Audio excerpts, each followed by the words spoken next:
ಇವತ್ತಿನ ದಿನಗಳಲ್ಲಿ ಹಾಡನ್ನು ಹಾಡದೇ ಇರುವಂತಹ ಸಭೆಗಳೇ ಇಲ್ಲ. ಆ ಹಾಡು ಯಾವುದೆಂದರೆ, ಯೇಸುವಿನ ಹಿಂದೆ ನಾನು ನಡೆವೆ, ತಿರುಗಿ ನೋಡಲಾರೆ. I have decided to follow Jesus, no turning back. ಈ ಹಾಡು ಎಲ್ಲ ಸಭೆಗಳಲ್ಲಿಯೂ ಕೂಡ ಹಾಡಲ್ಪಡುತ್ತೆ. ಆದರೆ ಅನೇಕರಿಗೆ ಈ ಹಾಡು ಹೇಗೆ ಹುಟ್ಟಿತು ಎಂಬುದಾಗಿ ಗೊತ್ತೇ ಇಲ್ಲ. ಈ ಹಾಡು ಉಂಟು ಮಾಡಿದಂತಹ ಮಿಷನರಿಯ ಜೀವಿತವನ್ನು ನಾವು ಈಗ ತಿಳಿದುಕೊಳ್ಳೋಣ. 19ನೇ ಶತಮಾನದಲ್ಲಿ ಇಂಗ್ಲೆಂಡ್ ದೇಶದ ವೇಲ್ಸ್ ಎಂಬ ನಗರದಲ್ಲಿ ಮಹಾ ರಕ್ಷಣೆಯ ಕೂಟ ನಡೆಯಲ್ಪಡಿತು. ಆ ಕೂಟದ ನಿಮಿತ್ತ ಅನೇಕ ಅಮೇರಿಕದ ಬ್ಯಾಪ್ಟಿಸ್ಟ್ ಮಿಷನರಿಗಳು ಉತ್ತರ ಭಾರತದ ಕಡೆಗೆ ಬಂದರು. ಆ ನಗರವನ್ನು ಅಸ್ಸಾಂ ಎಂದು ಕರೆಯಲ್ಪಟ್ಟಿತು. ಈ ಮಿಷನರಿಗಳು ಹೇಗಾದರೂ ಭಾರತದಲ್ಲಿ ವಾಸಿಸುವ ಈ ಜನಗಳಿಗೆ ಕ್ರಿಸ್ತನ ಬಗ್ಗೆ ಸುವಾರ್ತೆಯನ್ನು ಸಾರುವುದಕ್ಕೆ ಅಮೇರಿಕದ ಮಿಷನರಿಗಳು ಗ್ಯಾರೋ ಹಿಲ್ಸ್ ಎಂದು ಹೇಳಲ್ಪಡುವಂತಹ ಕಾಡು ಜನರು ವಾಸಿಸುವಂಥ ಸ್ಥಳಕ್ಕೆ ಬಂದು ಸೇರಿದರು. ಅವರನ್ನು ಹೇಗಾದರೂ ಮಾಡಿ ಕ್ರಿಸ್ತನಲ್ಲಿ ನಡೆಸಬೇಕೆಂಬ ಉದ್ದೇಶದಿಂದ ಆ ಪ್ರಾಂತ್ಯಕ್ಕೆ ಬಂದರು. ಆದರೆ ಆ ಕಾಡು ಜನರು ಬಹಳ ಕ್ರೂರಿಗಳು ಮತ್ತು ಮೋಸಕರವಾದ ಜನರಾಗಿದ್ದರು.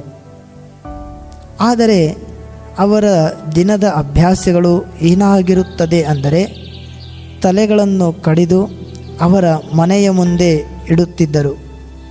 ಅವರ ಮನೆಯಲ್ಲಿ ಬಹಳಷ್ಟು ತಲೆಯ ಬುರುಡೆಗಳು ಇರುವುದನ್ನು ಕಂಡು ಮಗನು ಬಲ ಕರ್ಮಶಾಲಿಯು ಮತ್ತು ಬಲವಂತನೆಂದು ಕರೆಯಲ್ಪಡುತ್ತಾನೆ. ಅನೇಕ ಮನುಷ್ಯರ ತಲೆಗಳನ್ನು ಅವರ ಮನೆಯ ಮುಂದೆ ಇಡುವುದು ಇವರ ಸಂಪ್ರದಾಯವಾಗಿತ್ತು. ಇಂತಹ ಮನುಷ್ಯರ ಮಧ್ಯದಲ್ಲಿ ಈ ಅಮೇರಿಕ ಮಿಷನರಿಗಳು ದೇವರ ಸೇವೆಯನ್ನು ಮಾಡಿದರು. ಅನೇಕ ಮಿಷನರಿಗಳು ಕೊಲ್ಲಲ್ಪಟ್ಟರು.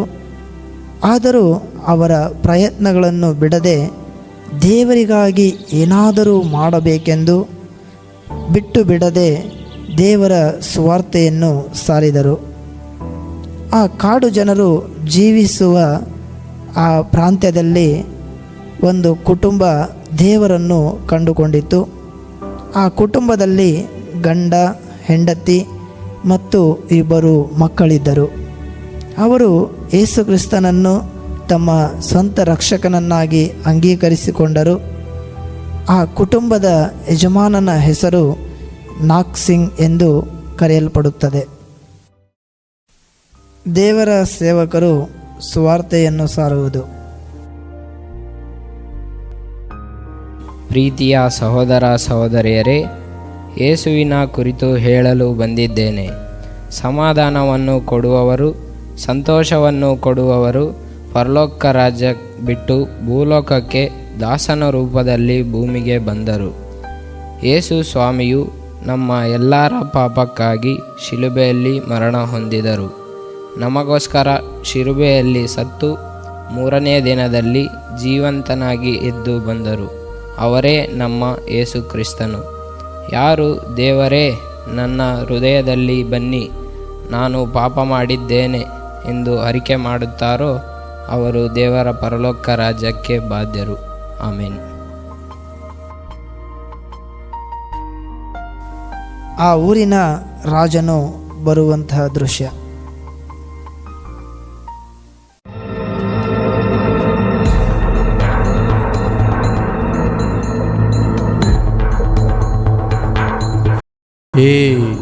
ಎಲ್ಲರೂ ಗಮನಿಸಿ, ನಮ್ಮ ದೇವತೆಯನ್ನು ಬಿಟ್ಟು ಬೇರೆ ದೇವರನ್ನು ಪೂಜಿಸಿದರೆ ನಿಮ್ಮ ತಲೆ ಕತ್ತರಿಸಿ ನನ್ನ ಮನೆ ಮುಂದೆ ಹಾಕುತ್ತೇನೆ. ಯಾರಾದರೂ ಯೇಸು ಕ್ರಿಸ್ತನನ್ನು ಅಂಗೀಕರಿಸಿದರೆ ಅವರ ಕುಟುಂಬ ಸಮೇತವಾಗಿ ಕೊಲ್ಲುತ್ತೇನೆ.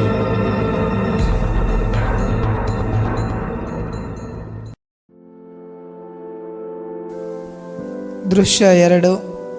ನಾಕ್ ಸಿಂಗ್ ಕುಟುಂಬ ಮಾನಸಾಂತರವನ್ನು ಹೊಂದುವುದು.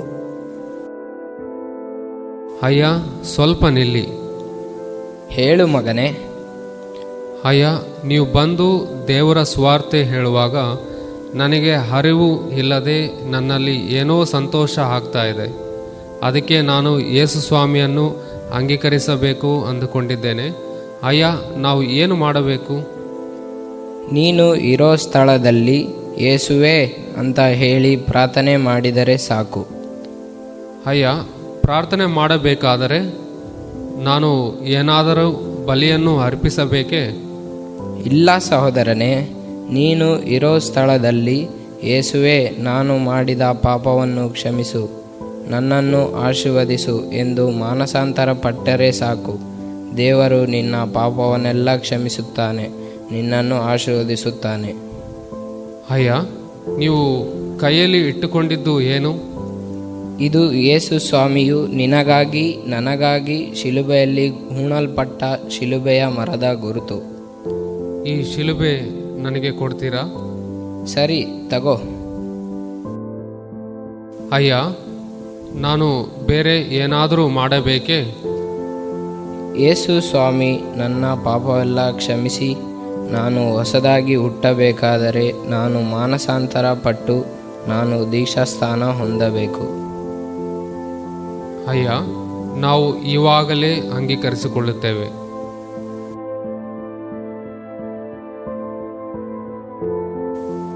ನೀರಿನ ದೀಕ್ಷಾ ಸ್ನಾನಕ್ಕೆ ಈ ಕುಟುಂಬ ಸಿದ್ಧವಾಗುತ್ತದೆ.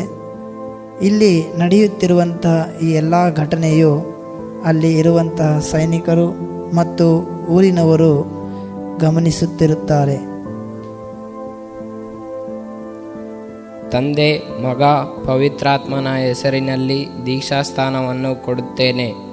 ನೀವು ದೇವರ ಮಹಿಮೆಯಾಗಿ ಸಾಕ್ಷಿಯಾಗಿ ಜೀವಿಸಬೇಕು. ಹೋಗಿರಿ.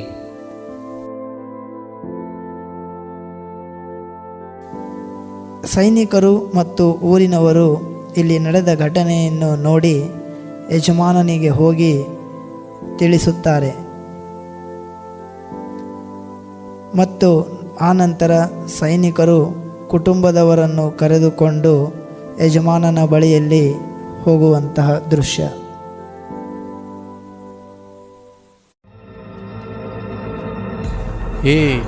ನಿಮಗೆ ಕಡೆ ಅವಕಾಶ ಕೊಡುತ್ತೇನೆ. ಆ ದೇವರನ್ನು ಶಪಿಸಿ ನಮ್ಮ ದೇವತೆಗೆ ಅಡ್ಡ ಬೀಳು.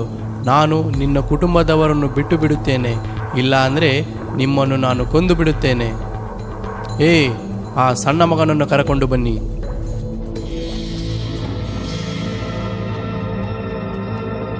ಅಪ್ಪ, ಅಮ್ಮ,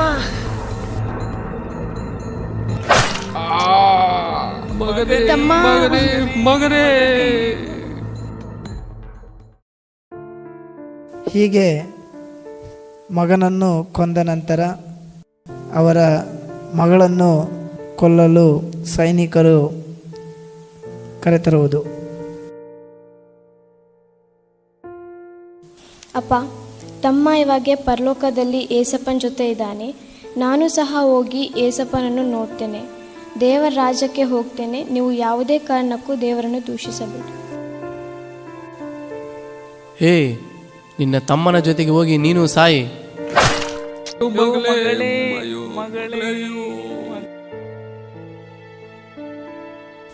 ನಂತರ ಯಜಮಾನನು ವಾಕ್ಸಿಂಗ್ಗೆ ಬೆದರಿಕೆಯನ್ನು ಹಾಕುವುದು. ನಿಮ್ಮ ಇಬ್ಬರು ಮಕ್ಕಳನ್ನು ನಿನ್ನ ಕಣ್ಣ ಮುಂದೆ ಕೊಂದಿದ್ದೇನೆ. ನೀನು ನಿನ್ನ ಹೆಂಡತಿ ಇವಾಗಲೇ ನಮ್ಮ ದೇವತೆಯನ್ನು ನಮಸ್ಕರಿಸು, ಇಲ್ಲ ಅಂದರೆ ನಿಮ್ಮನ್ನು ಸಹ ಕೊಂದು ಬಿಡುತ್ತೇನೆ.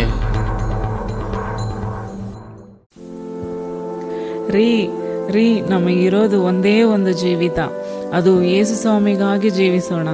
ನೀವು ಯಾವುದೇ ಕಾರಣಕ್ಕೂ ದೇವರನ್ನು ದೂಷಿಸಬೇಡಿ. ಯೇಸು ಸ್ವಾಮಿಗಾಗಿ ಜೀವಿಸೋಣ.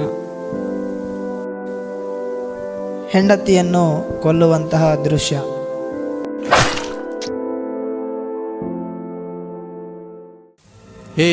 ನೀನೊಬ್ಬನೇ ಉಳಿದಿರೋದು. ನೀನಾದರೂ ನಮ್ಮ ದೇವತೆಯನ್ನು ಪ್ರಾರ್ಥನೆ ಮಾಡು.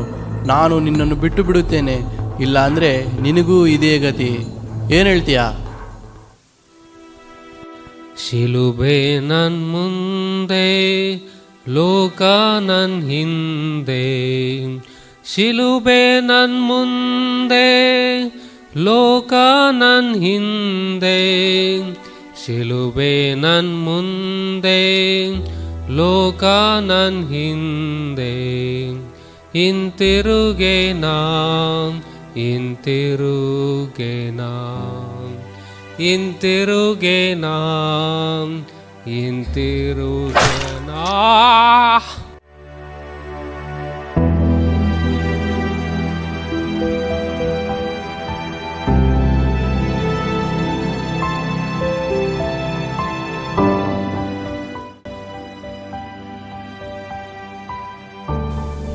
ಈ ಘಟನೆ ನಡೆದ ನಂತರ ಯಜಮಾನನು ಮಾನಸಾಂತರವನ್ನು ಹೊಂದಿ ರಕ್ಷಣೆಗೆ ಬರುವುದು.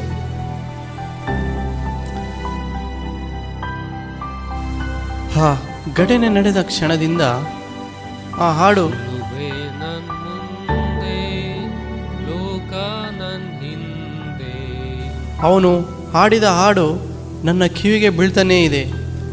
ನನ್ನಿಂದ ನೆಮ್ಮದಿಯಿಂದಿರಲಿಕ್ಕೆ ಆಗ್ತಾ ಇಲ್ಲ. ಅದೇಗೆ ಸಾಧ್ಯ? ಒಂದು ದೇವರಿಗಾಗಿ ಜೀವ ಕೊಡಲಿಕ್ಕೆ ಇದರಲ್ಲಿ ಏನೋ ಒಂದು ರಹಸ್ಯ ಇದೆ. ಎಷ್ಟೋ ಕೊಲೆ ಮಾಡಿದ್ದೇನೆ, ಅವಾಗೆಲ್ಲ ನನಗೆ ಹೀಗೆ ಬಂದಿಲ್ಲ. ಅವನನ್ನು ಕೊಂದಾಗಿನಿಂದ ನನ್ನಿಂದ ನೆಮ್ಮದಿಯಿಂದಿರಲಿಕ್ಕೆ ಆಗ್ತಾನೇ ಇಲ್ಲ. ಇವಾಗಲೇ ಹೋಗುತ್ತೇನೆ.